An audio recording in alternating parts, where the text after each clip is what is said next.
Amém. Amém. O anjo do Senhor anunciou a Maria e E ela ela concebeu. Agora esta chamada está sendo Eis aqui a gravada. serva do Senhor, faça-se em mim Faça-se segundo a vossa palavra.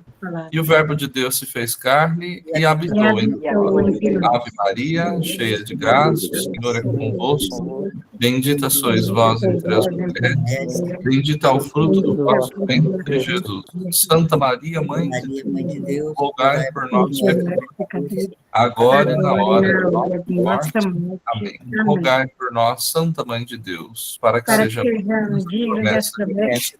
Amém. Oremos. Infundi, ó Deus, a vossa graça em nossos corações, a fim de que, conhecendo pela anunciação do anjo a encarnação de Jesus Cristo, cheguemos pelos méritos de sua paixão e cruz à glória da ressurreição. Por Cristo, Senhor nosso. Amém. Nossa Senhora Aparecida, rogai por nós. Em nome do Pai, do Filho e do Espírito Santo. Amém. Muito bem, gente boa. Então, dando continuidade, eu acredito, pelas minhas contas, que hoje é o nosso último encontro, não tenho certeza. Eu acho que é dessa nossa disciplina de virtudes teologais, né? Então, nós vamos tratar especificamente sobre o tema que dá nome à disciplina, ou seja, vamos falar sobre elas, as virtudes teologais, ok? Então, esse é o nosso objetivo, o nosso propósito para este nosso encontro de hoje. Por essa razão é que eu compartilho esses slides que eu acredito que podem nos ajudar, né, a abordarmos, então, essa temática e analisarmos, então, um pouco sobre essa questão central para nós, que é justamente compreendermos um pouco como é que se dá, então, a nossa relação para com Deus, que passa, né, também pelo tema das virtudes também. Por que é que são chamadas teologais? E de antemão, eu já afirmo, porque partem do coração do próprio Deus, né? Uma iniciativa dele mesmo brota do seu coração, como pai de amor, né? Que se preocupa com os seus filhos e por isso, então, providencia tudo aquilo que é necessário e suficiente a cada dia, a cada situação, para que a gente, então, dê conta do recado, por assim dizer, né? Possa cumprir bem, possa cumprir a contento aquilo que a própria vida espera de nós. Ok? Vamos lá. As virtudes teologais enquanto uma síntese do ser cristão. Então, nós vimos no nosso encontro anterior, quando nós tratávamos das virtudes morais, ou virtudes cardeais, ou ainda virtudes humanas, que são aquelas 4, lembra? A fortaleza, a temperança, a justiça e a prudência. Nós vimos que essas virtudes morais, humanas, cardeais, são a força do ser humano mergulhado na história desse mundo. Elas, porém, por si só, não atingem ainda o âmago do ser humano. São importantes, têm o seu valor, têm a sua importância, mas não dão conta da totalidade do mistério que é o ser humano, seus desafios, né, constantes, diários, na sua vida cotidiana, na relação com o próprio Deus, na relação com os irmãos, a natureza, enfim, a realidade que o cerca. Identificamos, assim, a essência do ser cristão exatamente no que a igreja assim nos ensina e conhecemos por virtudes teologais, que são aquelas 3, ou seja, a fé, a esperança e a caridade. Então, são centrais e sintetizam a essência do humano, a essência do cristão, daquele, então, que crê em Deus e reconhece nele a sua força, o seu poder, a sua autoridade. Elas Essas virtudes teologais são as armas com as quais o cristão trava o combate pela verdade, pela justiça e pela paz de Deus na história. Elas compõem, então, o que nós estamos chamando de armadura do cristão. Então, é a fé, a esperança e a caridade quem nos capacita, nos fortalece, então, para vivermos e enfrentarmos os desafios dessa nossa vida, para lutarmos pela verdade, pela justiça, pela paz. E a fé, a esperança e a caridade serão as nossas armas para essa luta, para esse nosso combate. O cristão, então, luta com essas armas. A sua armadura, portanto, é a fé que ele possui em Deus, em dias melhores, nas instituições. A esperança. O cristão sem esperança não é um verdadeiro cristão, não é um autêntico cristão.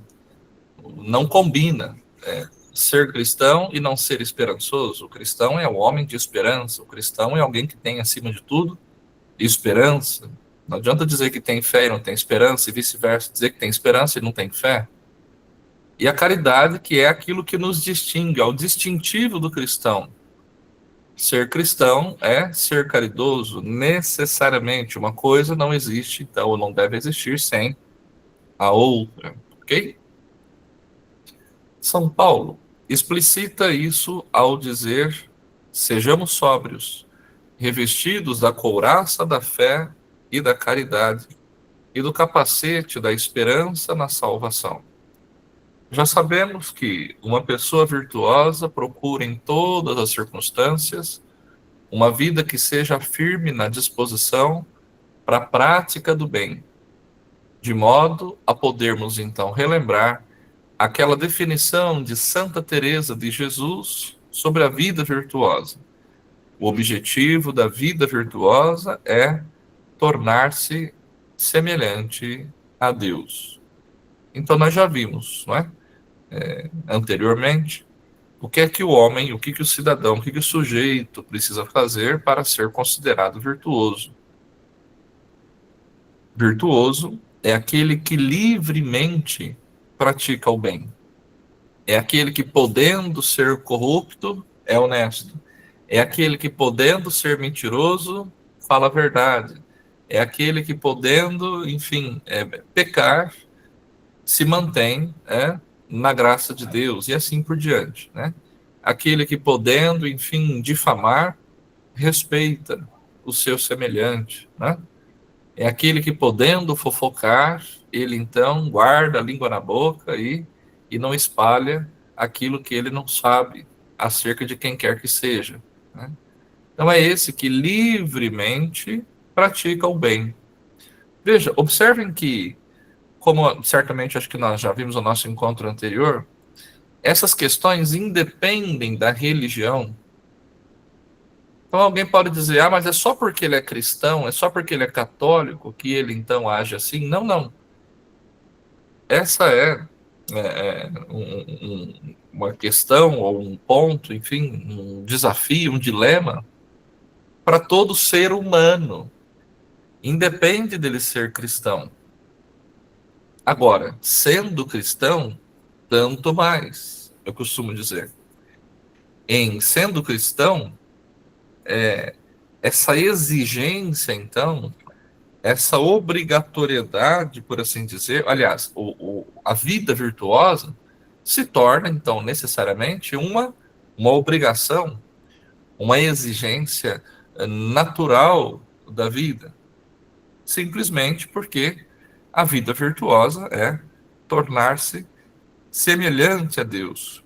O objetivo de uma vida de virtude ou de uma vida virtuosa é justamente tornar-se semelhante ao nosso bem. Então, a virtude, como já vimos, e o próprio Catecismo da Igreja Católica nos ensina, que é essa disposição natural para a prática do bem. livremente, então, eu opto, eu escolho fazer o bem, apesar das tentações, enfim, da minha própria inclinação, dos condicionamentos que me acompanham onde quer que eu vá, né?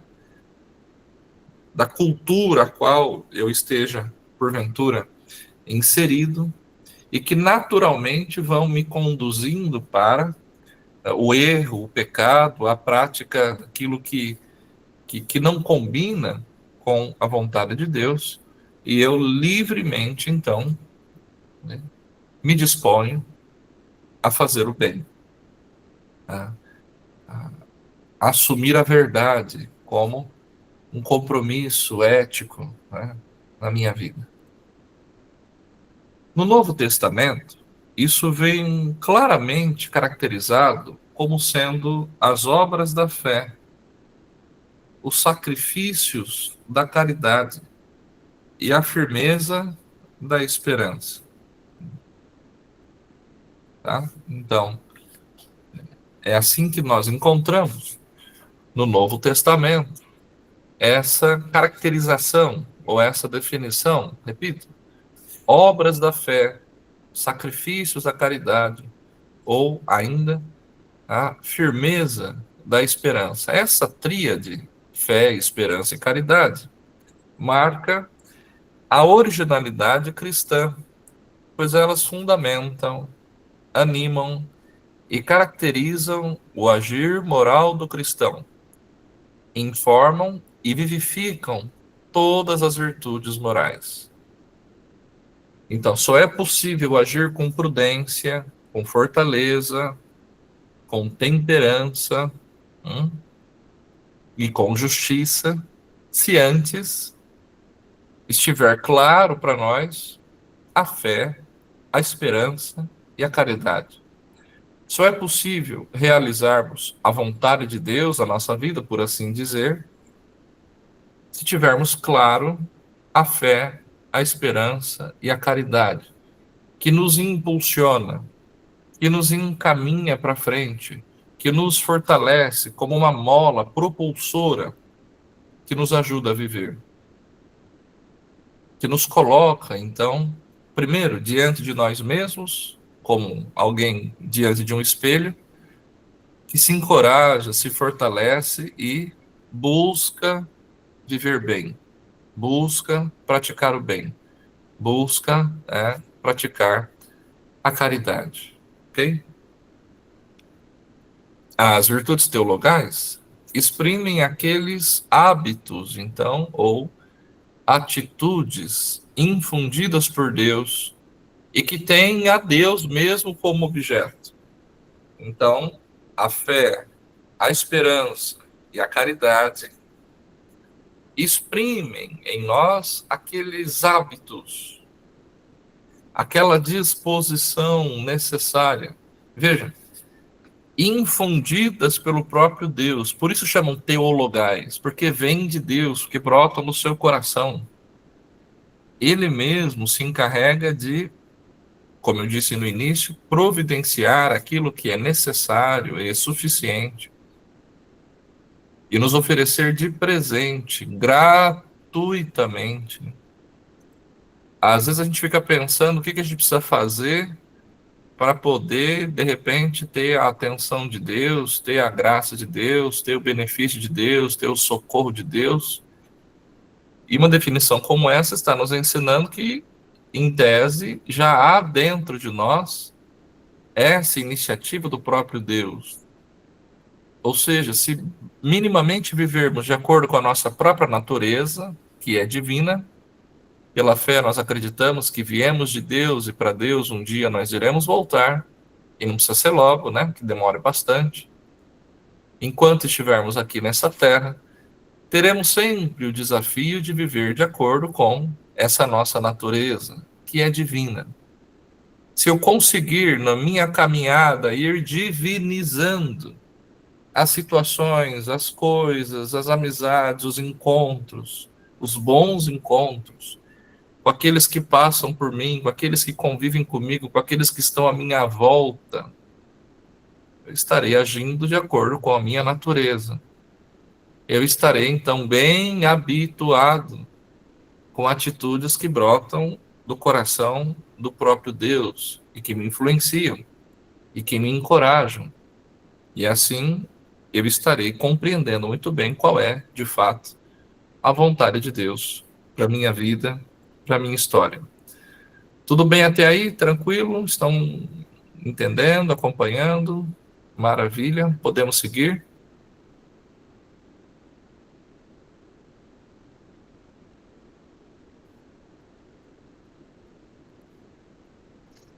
Esta tríade, fé, esperança e caridade, não se reduz, portanto, a atos isolados, atos virtuosos apenas. Numa espécie assim de coisificação que pode reduzi-la a um simples cumprimento de atos. Não. Antes, ela aponta para a dimensão unitária da vida cristã, representada então pelas três virtudes, numa expressão dinâmica do ser humano. O que não brota do ser facilmente cai no legalismo ou no moralismo. Não basta fazer sem antes ser.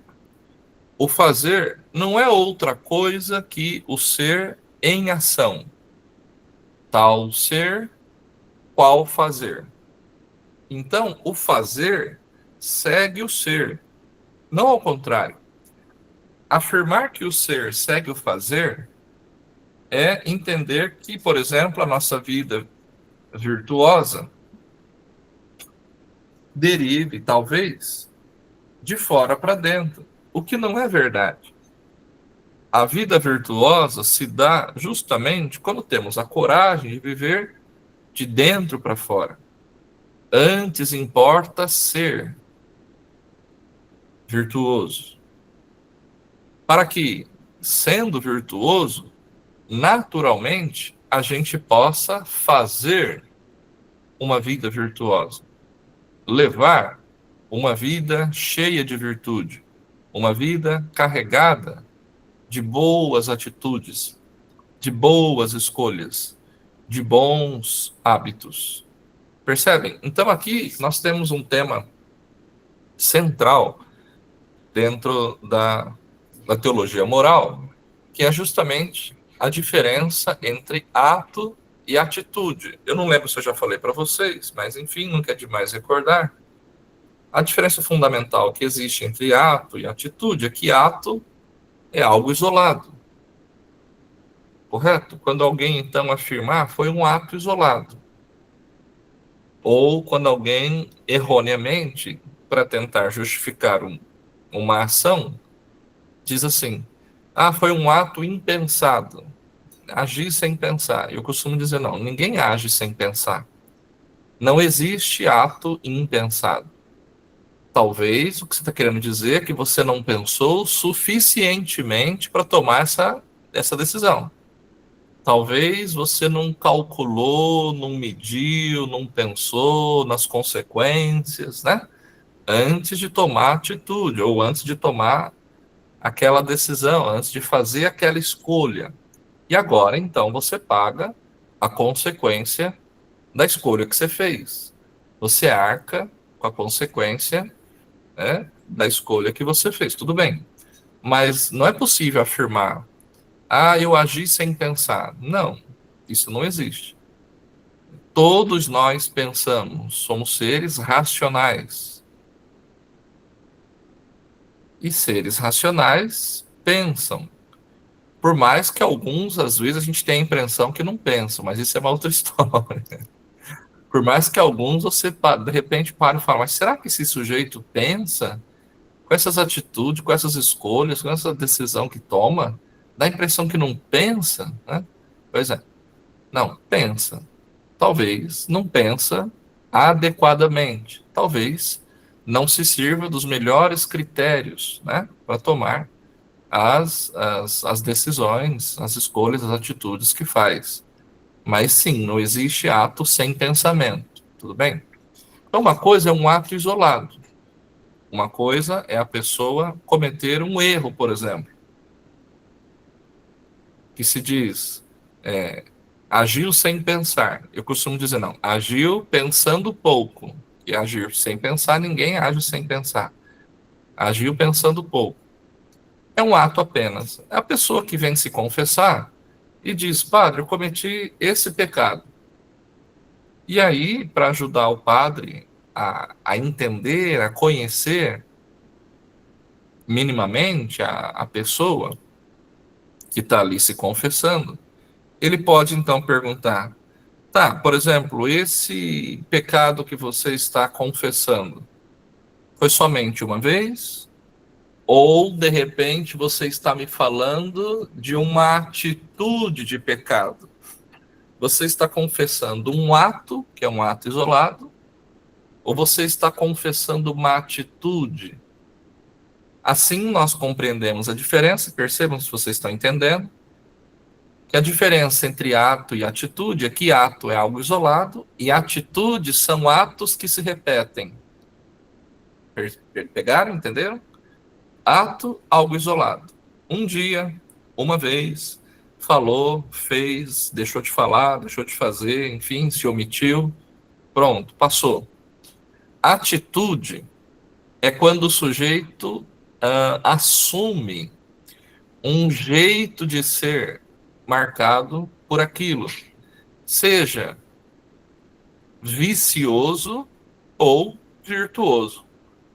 Então, o sujeito adquiriu um hábito. Por exemplo, uma coisa é eu contar uma mentira isolada. Eu vou me confessar, digo, padre, eu acabei na citação, quando eu vi, eu não tive coragem, não falei a verdade, menti, estou arrependido. Ok, eu vou absolver. Percebam que há um tipo de da nossa parte, um tipo de abordagem, né? Para o sujeito que confessa um ato isolado. Mentir num dia. Naquela situação, naquela ocasião, eu acabei omitindo a verdade. Outra coisa é quando o sujeito, então, responde, não, na verdade, não foi só uma vez. Eu costumo mentir sempre. Aí, percebam que a abordagem é outra, nós estamos diante de uma atitude mentirosa. Então, não é aquele dia que mentiu, se omitiu por alguma razão, ficou sem saída, acabou mentindo, omitiu a verdade, não sei o que tem, tudo bem. Outra coisa é quando o sujeito tem uma atitude mentirosa. Mente sempre. É acostumado a mentir. Convive com as suas próprias mentiras. Sempre. Aí nós temos uma atitude mentirosa. Bom, já deu para entender, correto? Muito bem. Então, antes de fazer alguma coisa, tenhamos a preocupação em sermos virtuosos. Porque se, em primeiro lugar, a gente colocar o fazer e não o ser, a gente muito facilmente vai cair no legalismo, no moralismo. O que é o legalismo? O cumprimento da lei simplesmente pela lei.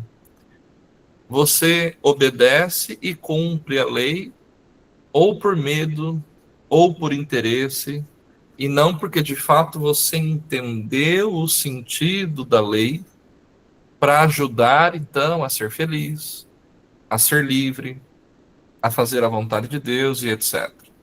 Ou, quando pior ainda, você se torna um sujeito moralista, fariseu, chato, que fica o tempo todo procurando pelo em ovo, que fica o tempo todo preocupado quantos centímetros essa toalha da mesa do altar está mais para um lado do que para o outro, por exemplo. Um exemplo bem bobo aqui.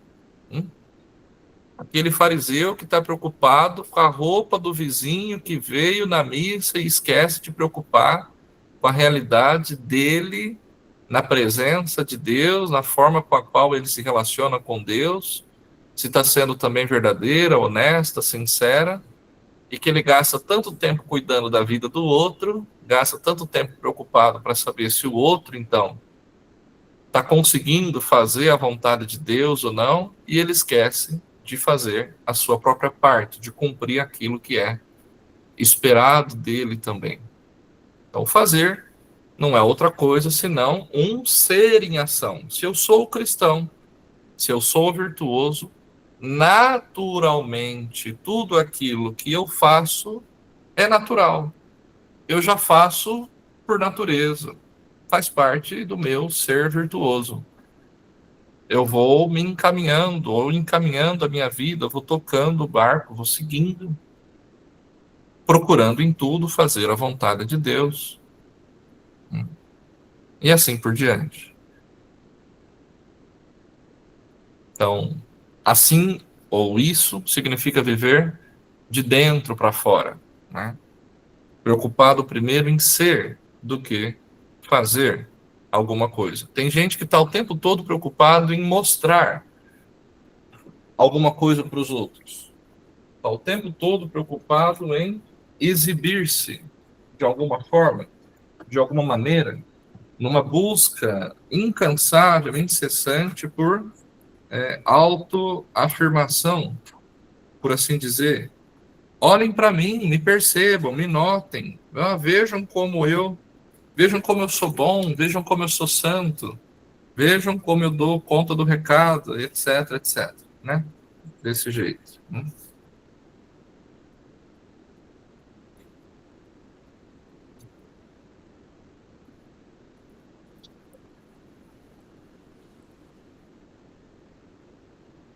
Não podemos separar o ser humano em compartimentos estanques. O ser orientado para Deus se traduz em atitudes fundamentais correspondentes.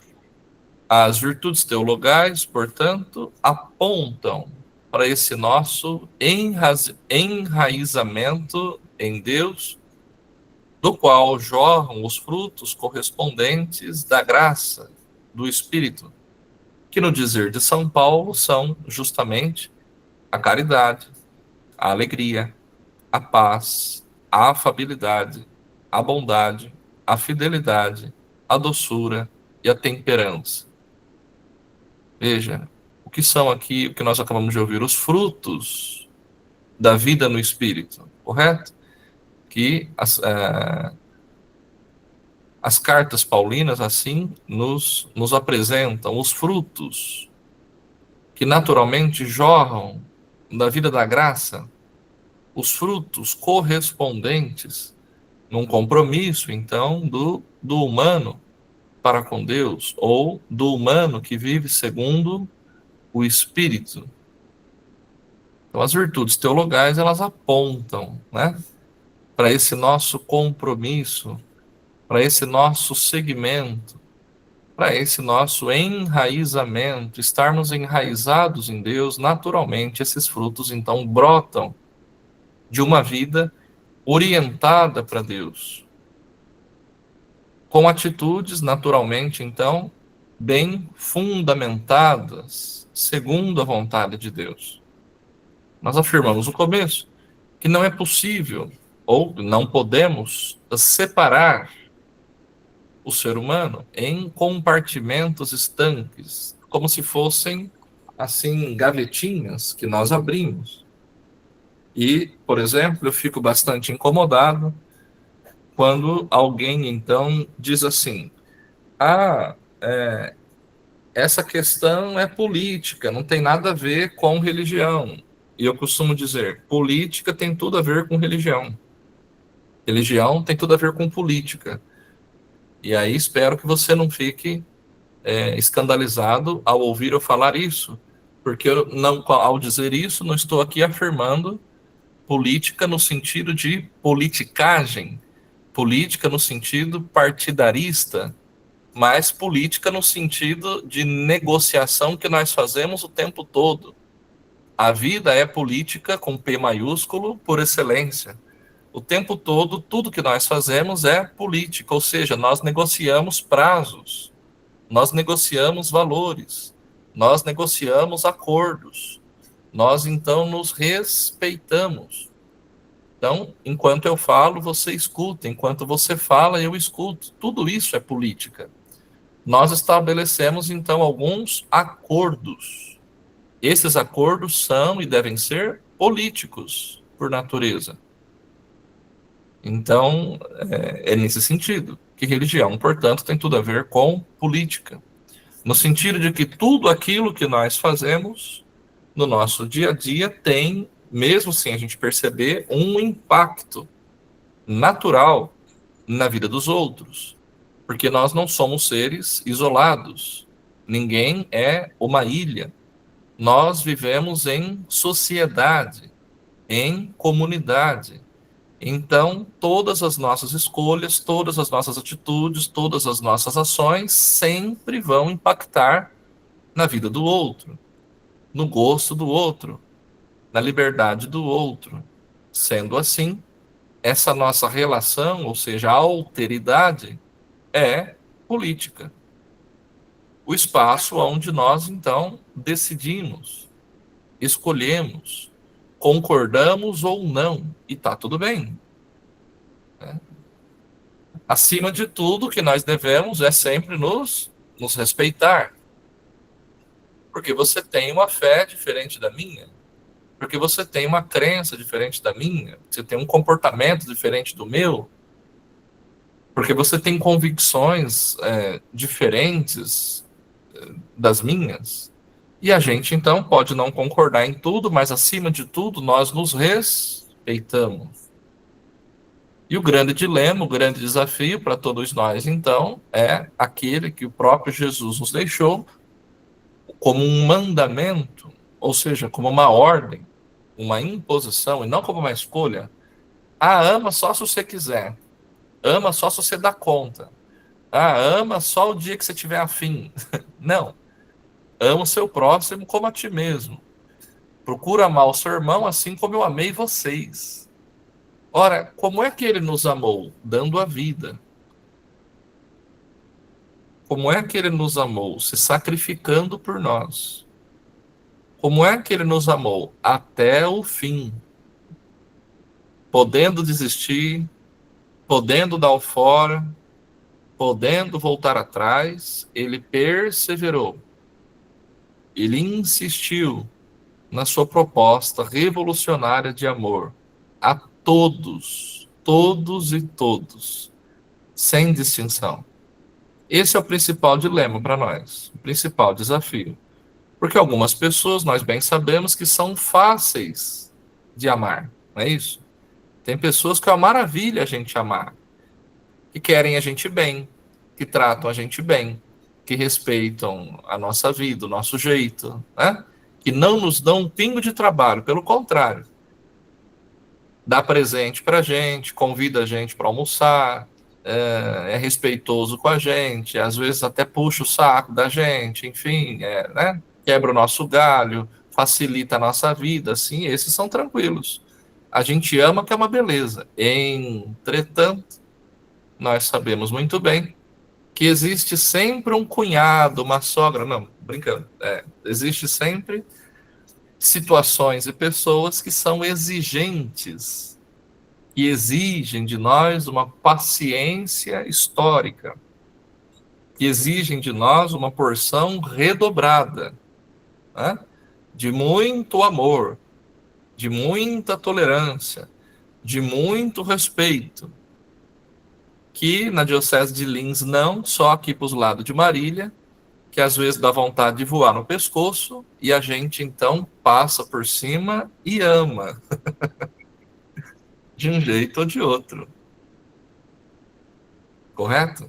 Né? É isso. Tá bem? Seguindo. Tratando então de virtudes, compreende-se que a proposta é sempre a mesma.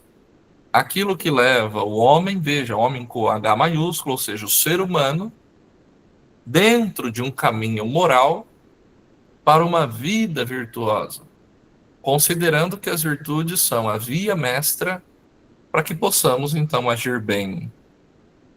Isso ocorre pelo fato de que estas regulam o modo de agir, o modo de se comportar do próprio ser humano. É a vida moral, então, ou as virtudes teologais, que servem como essa via mestra, como essas diretrizes, como essas balizas que regulam a nossa maneira de ser, a nossa maneira de existir no mundo, a nossa maneira de agir, as escolhas que a gente faz, o nosso comportamento, se ele é humano de fato, se ele é cristão de fato ou não. A gente muitas vezes fica muito preocupado em catequizar as pessoas. Às vezes a gente até consegue compreender, faz um curso de teologia para leigos e entende que tá, então em primeiro lugar, eu não devo me preocupar em catequizar as pessoas.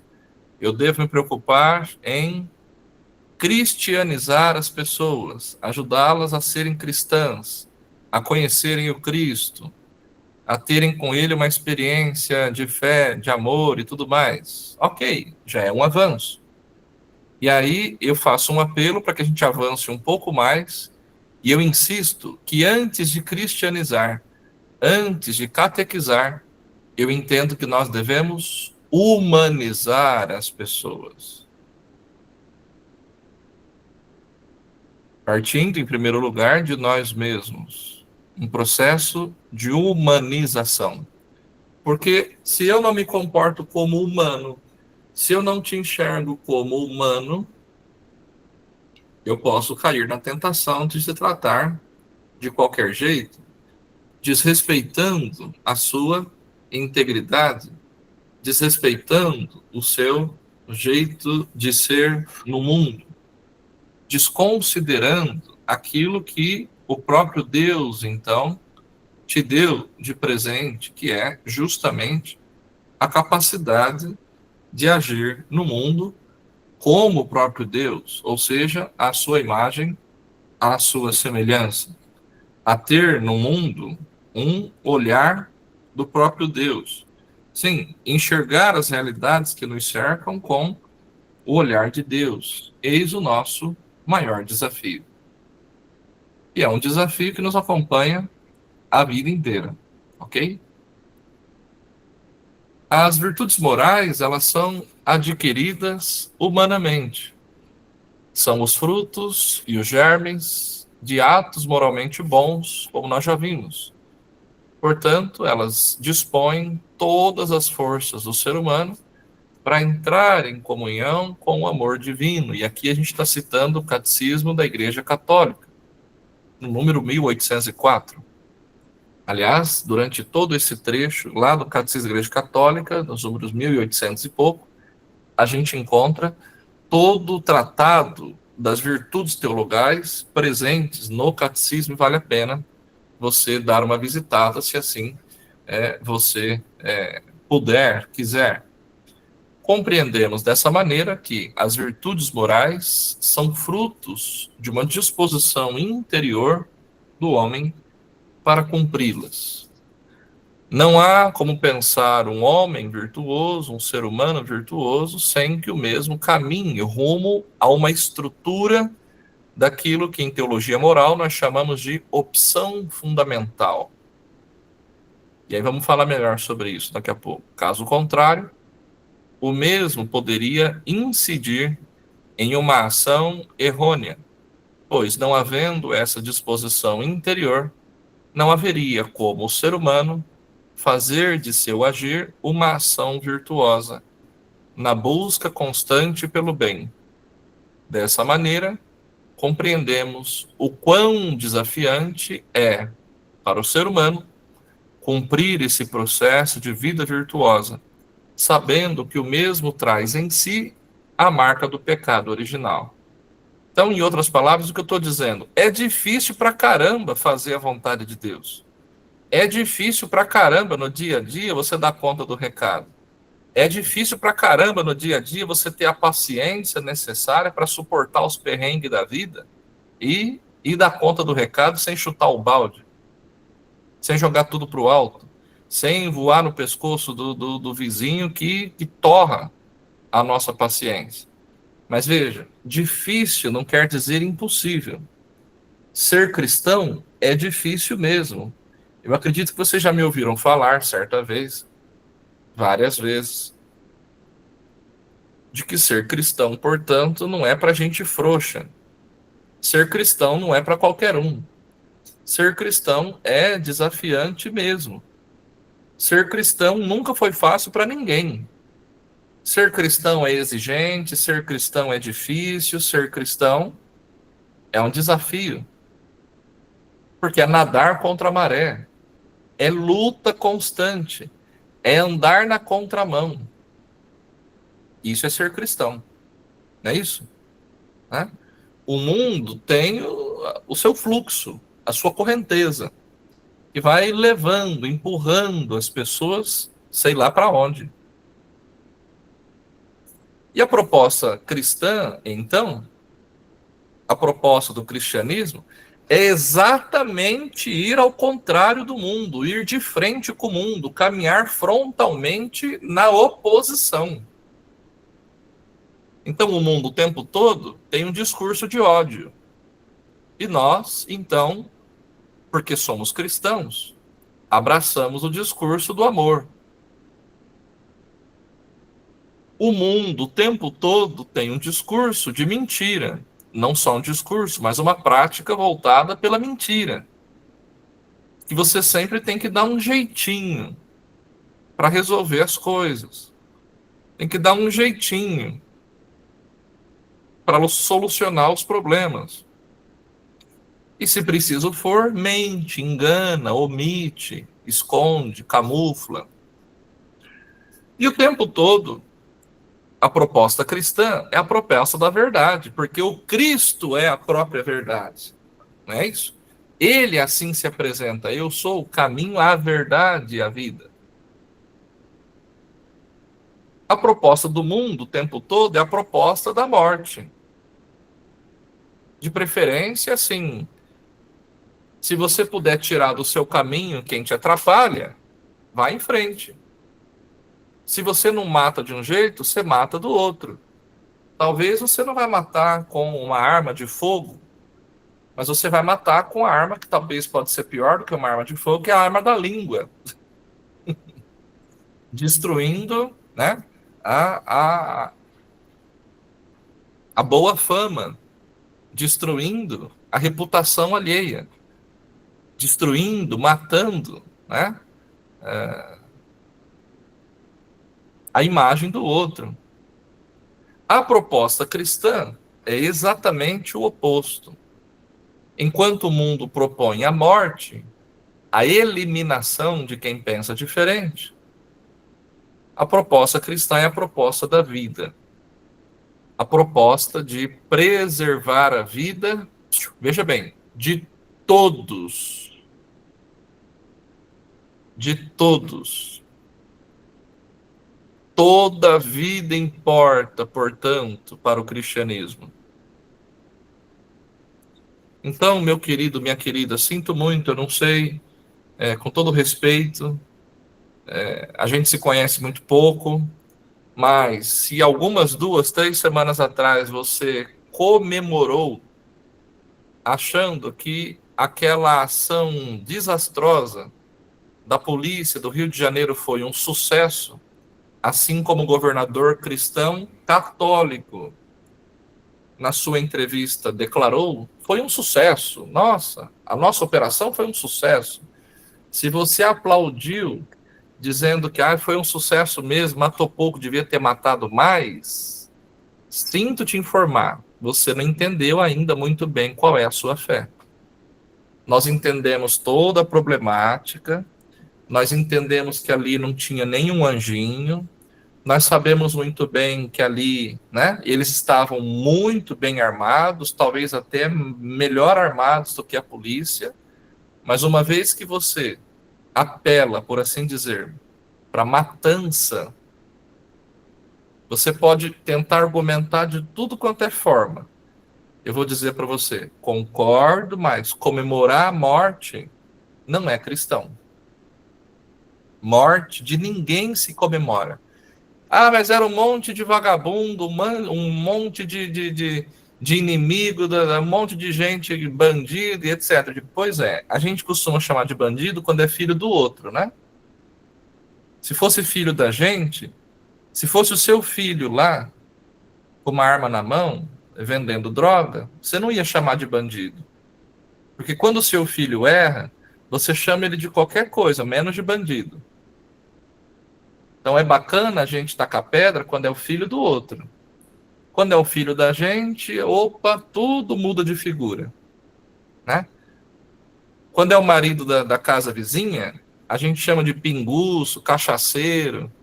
Quando é o marido da gente, a gente é alcoólatra, ele é doente. Ele é doente, coitado. Ele está em tratamento. Pera lá, calma. Não é assim também, né? Quando é o filho da vizinha, é maconheiro, é vagabundo. Quando é o filho da gente, é um dependente químico. Aí a gente usa palavras politicamente corretas, né? Para dizer, não, é o meu filho. Aí a gente dá uma dourada na pílula, a gente dá uma facilitada na coisa, porque é o filho da gente, porque é o irmão da gente, porque é o marido da gente, é a esposa da gente. Quando é lá na casa do vizinho, a gente não economiza em dizer, né? Então, alto lá, pera lá, pera um pouco. Não se comemora a morte de ninguém em nenhuma hipótese. Não se aplaude a morte de ninguém nunca. Você pode concordar ou não com o que eu estou dizendo. A nossa fé, a nossa religião é a fé, é a religião da vida. A nossa proposta sempre será aquela, então, de que quem errou, que se recupere. Quem errou, que se arrependa dos seus atos e comece de novo. E tente retomar a sua vida. Quem errou, que pague pelo erro cometido. Então, seja preso, que trabalhe, que se reconcilie com Deus, que refaça a sua caminhada, e não simplesmente essa ideia de que bandido bom é bandido morto. A nossa fé cristã não combina com isso, tá? Então, quem pensa diferente, ok, eu respeito, mas sinto informar, eu tenho que dizer. Nós não cremos assim. É uma visão equivocada. Alguém dizer que crê em Deus, que é seguidor de Jesus Cristo e que aplaude e que concorda e que propaga por aí a tese do bandido bom é bandido morto. Não.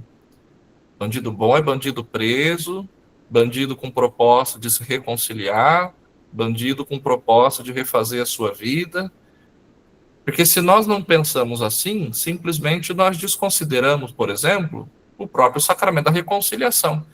Imagine que se quem propaga essa ideia de bandido bom é bandido morto, você comete um erro, vem se confessar e eu digo para você, não, bandido bom é bandido morto, senta aqui que eu vou te matar. Ao invés de absolver os seus pecados, acabou, você cometeu um grande erro, sinto muito. Não tem chance para você, não tem choro e nem vela, acabou a sua oportunidade. Não vai ter segunda chance, não. É mais ou menos por aí, ok? Logo, cabe a ele, ao ser humano, mediante a sua espiritualidade, procurar sempre o auxílio de Deus para cumprir a sua meta da prática do bem. Pois o homem virtuoso se sente feliz em praticá-lo, citando novamente aí o Catecismo da Igreja Católica, 1810.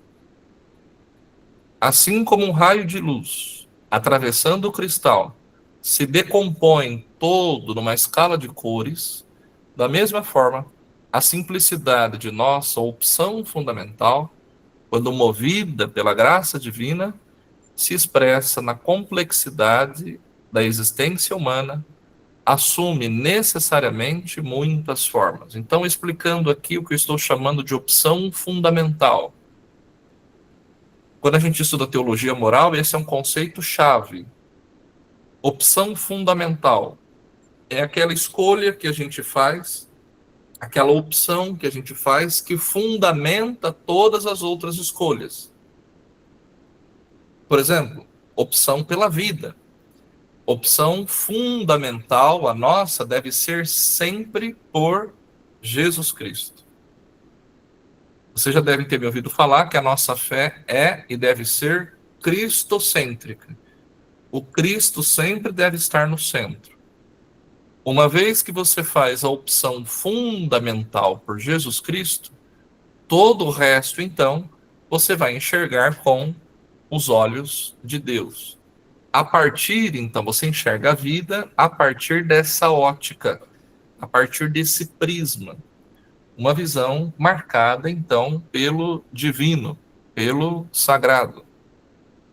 A graça divina, então, te capacita para enxergar o mundo, as pessoas, né, a sociedade, as instituições, dessa forma, dessa maneira.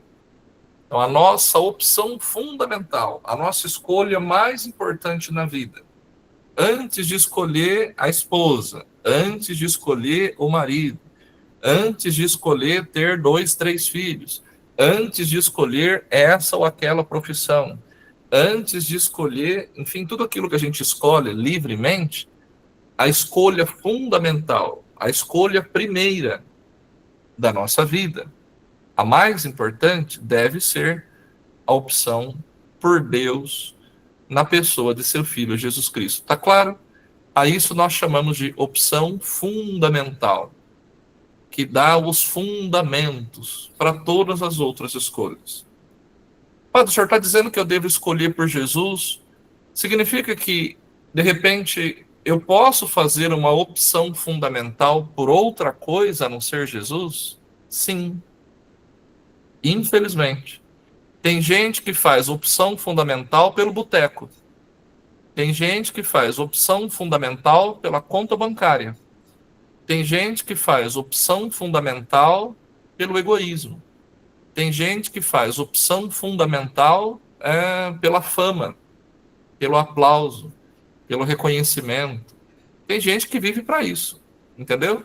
Tem gente que faz opção fundamental pelo carro da moda, o carro do ano. Eu quero ter um carro super potente.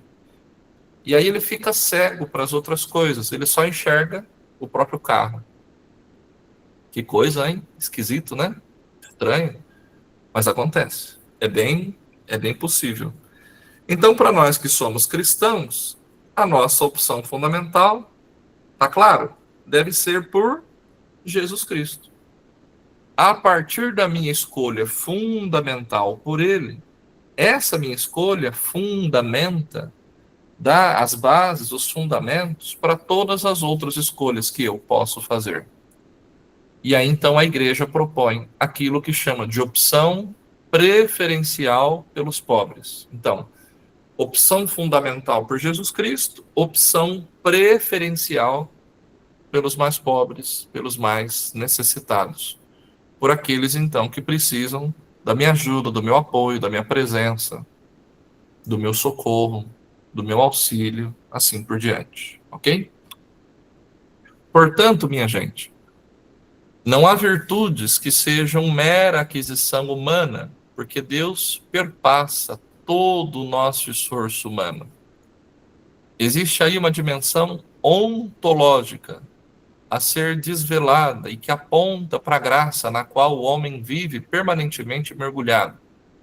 Poderíamos então assim dizer: as virtudes são humanas e adquiridas porque nascem do empenho do homem de concretizar o seu projeto fundamental para Deus. Mas são também virtudes divinas, infusas, porquanto é Deus a força, o virtus, a força, que no homem tudo deslancha, tudo encaminha, sustenta e planifica. Escolhemos sim enquanto humanos, mas é Deus que está por trás, em outras palavras. Ele é o nosso Criador, Ele é o nosso mantenedor. Ele, então, que fundamenta as escolhas que fazemos, as opções de vida que nós fazemos o tempo todo na nossa vida, na nossa história, na nossa existência. Ok? Ele tudo deslancha, encaminha, sustenta e plenifica. Em tudo que somos e fazemos, existe uma profunda unidade impregnada de Deus, que é aqui tematizada pelas virtudes teologais. Elas nos lembram o que funda o nosso ser, bem como apontam para o nosso vir a ser, ou seja, aquilo que nós devemos ser no mundo. É aquilo que eu dizia no começo. Nós temos uma natureza divina. As virtudes teologais nos apontam o tempo todo para essa realidade, para o divino, para o sagrado. As virtudes teologais nos lembram o tempo todo que é do céu que a gente veio, para o céu que um dia a gente vai voltar. E é justamente assim que nós devemos viver no mundo,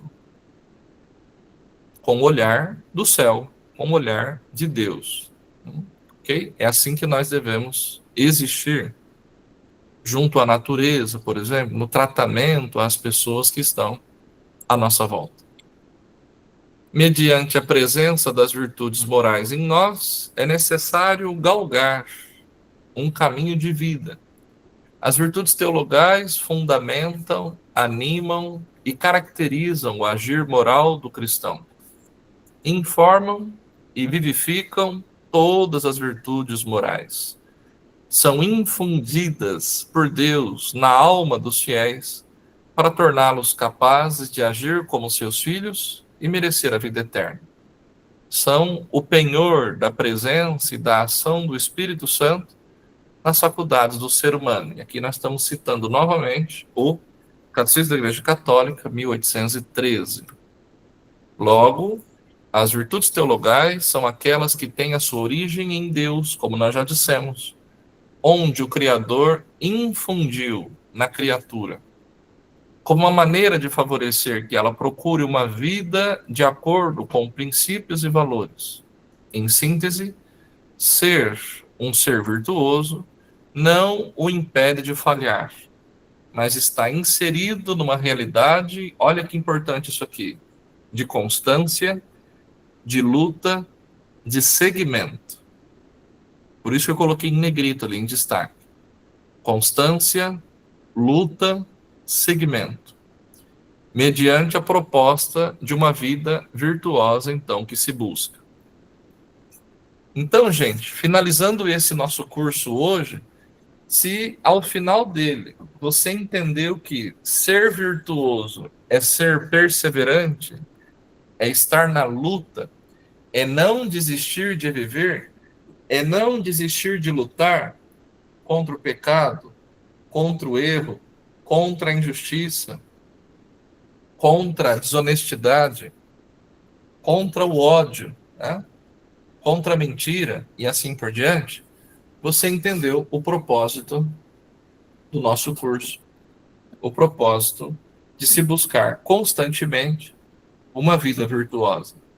Vida de permanente constância, luta, seguimento.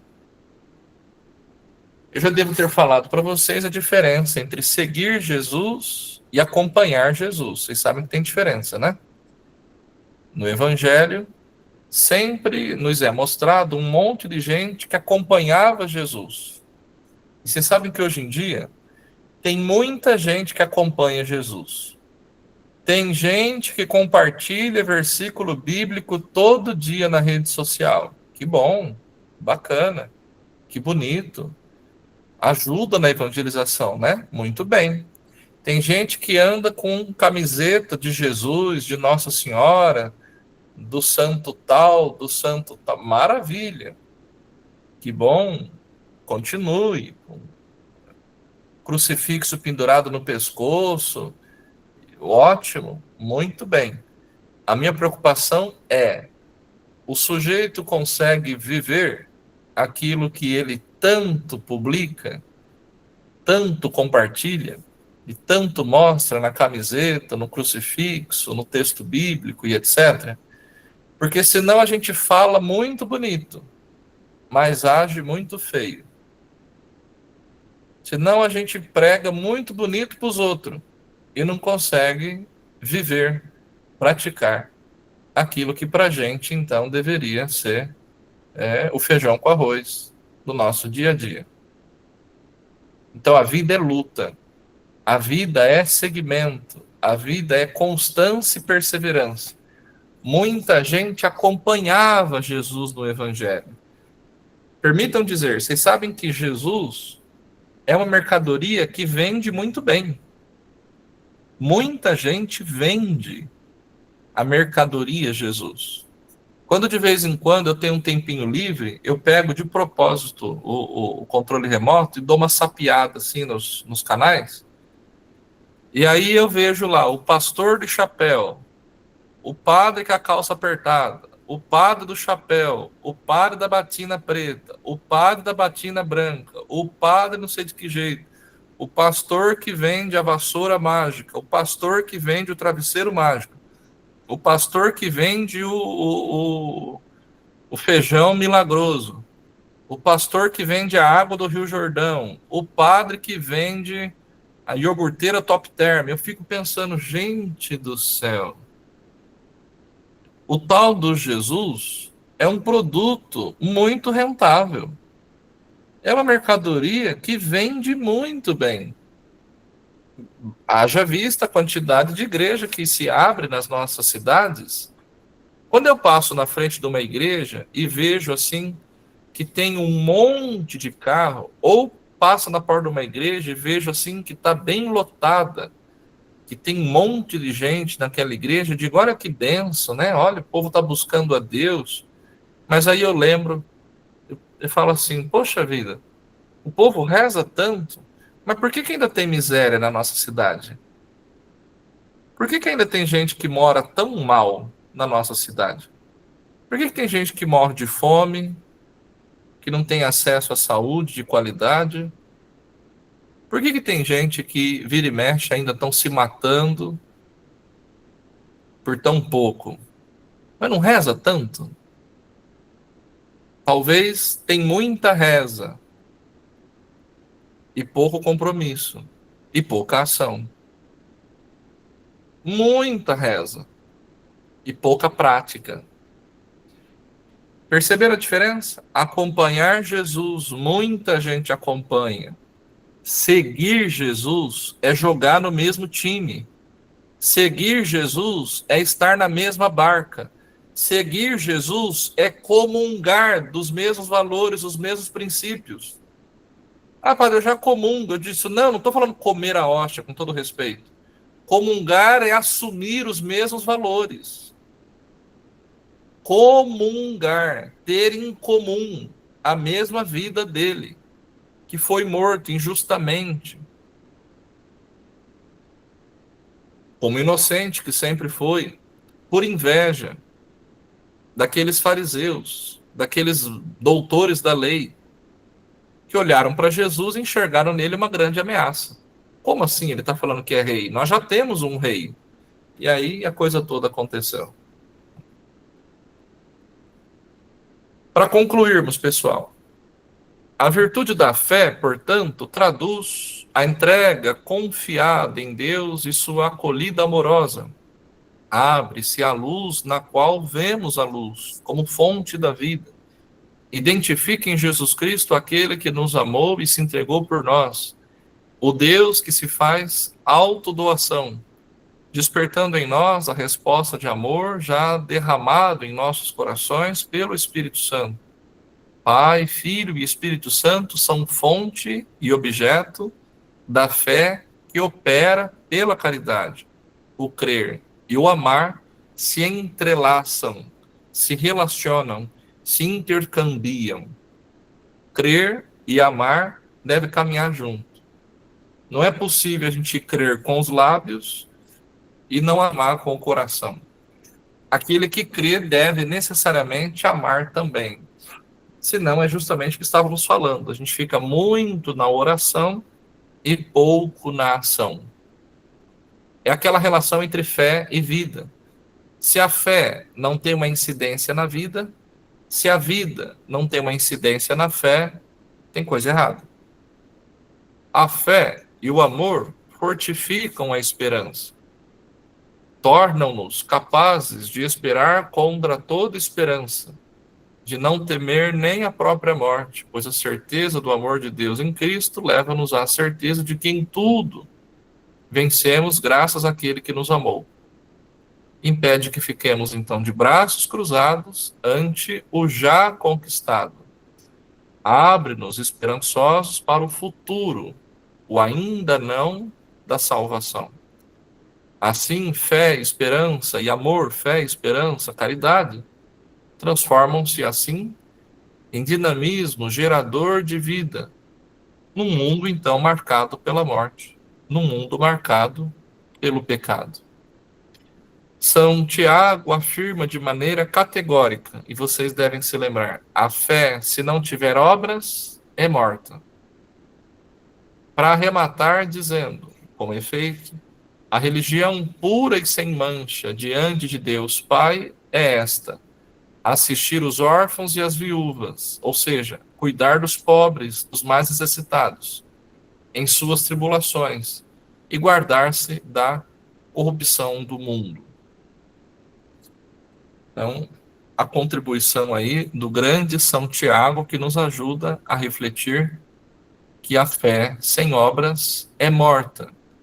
E aí, nesse próximo final de semana, a gente vai celebrar a Jornada Mundial dos Pobres. Não sei se vocês lembram, mas já é o 9º ano, essa belíssima inspiração do Papa Francisco, e é sempre celebrado no 33º domingo do tempo comum.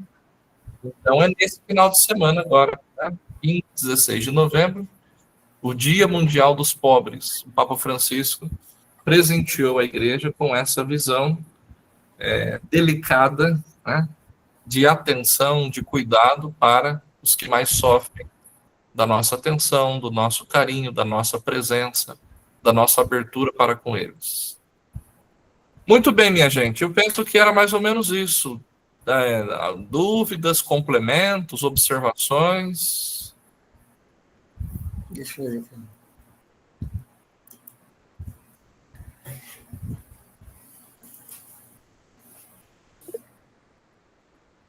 Pois não, Maria do Carmo, diga. Padre, então, concluindo, nós temos que perseverar para chegarmos a ser bem, bem perto de Jesus, né?